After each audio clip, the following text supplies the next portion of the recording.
नरेश की आज सिंपल है मदद नहीं आएगी क्योंकि सिंपल है का घमंड करता है। आपको पता है घमंड कौन सा?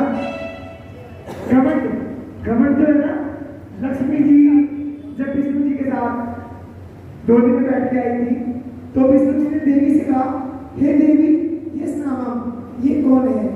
तो देवी लक्ष्मी जी ने कहा, ये मेरा छोटा भाई घमंड। तो विष्णु जी ने लक्ष्मी जी से ये कहा था कि तुम जहाँ भी जाओ ना वहाँ घमंड अपने आप चला जाएगा। जिसके पास पैसा उसमें घमंड, जिसमें क्वालिटी है उसमें घमंड। आज यहाँ का घमंड हर जगह है, यहाँ भी घमंड है, इनका घमंड में है उनका भाई। बोले श्याम प्यारे की जय। मैंने पूछा, देखो इतना बड़ा सिंगर तो मैं खैर नहीं हूँ, बस एक बाबा का प्रेमी हूँ क्योंकि 10 साल की उम्र में मुझे बाबा की लगन लग गई थी। क्योंकि बस ये है 10 साल की उम्र से मैं पढ़ नहीं पाया। शुरू से ही जीवन में धोखे मिले हैं कि 400 महीने की मजदूरी थी और 400 महीने की मजदूरी में 40 रुपये खाटुआ किराया उस टाइम पर। और आज मैं 43 साल का हो गया हूँ, आज मैं खाटू रहता हूँ और अभी 3 दिन खाटू रह गया, आज खाटू से ही आया हूँ। ये गला खराब इसलिए हो रखा है क्योंकि बस वहाँ पे बाबा को ले जाओ बस। तो बस अब ये इच्छा है, देखो हर बार खाटू जाता है, अब मेरी इच्छा है कि बाबा हर बार तो घर में आ जाओ। देखो आज हर कोई दुखी है, कोई ना कोई कहीं ना कहीं दुखी है कि बाबा हर किसी की दिक्कत हल लो, सबको खुश रखो। आज बाबा को घर बुलाना है कैसे? हो मैंने पूछा सावधानी से मेरे घर कब आओगे? हो मैंने पूछा सावधानी से मेरे घर कब आओगे?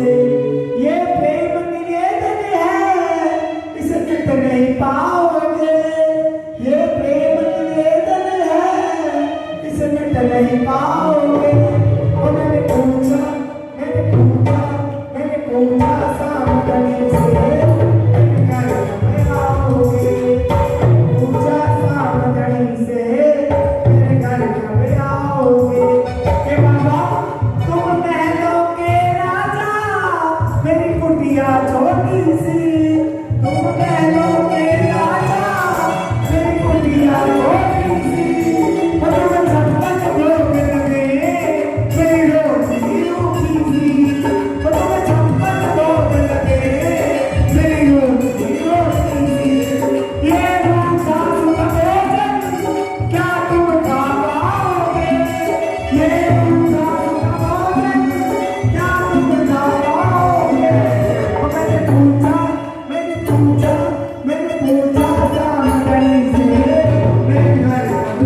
शिल्पा मेघनानी और भाई रमेश मेघनानी का बहुत बहुत धन्यवाद जिन्होंने मुझे ये अवसर दिया छोटी सी हाजिरी लगाने का। बाबा साहब अगर आप सुन रहे हो तो आज इन सब भक्तों के काम बनाना। जय श्री श्याम, जय श्री श्याम। और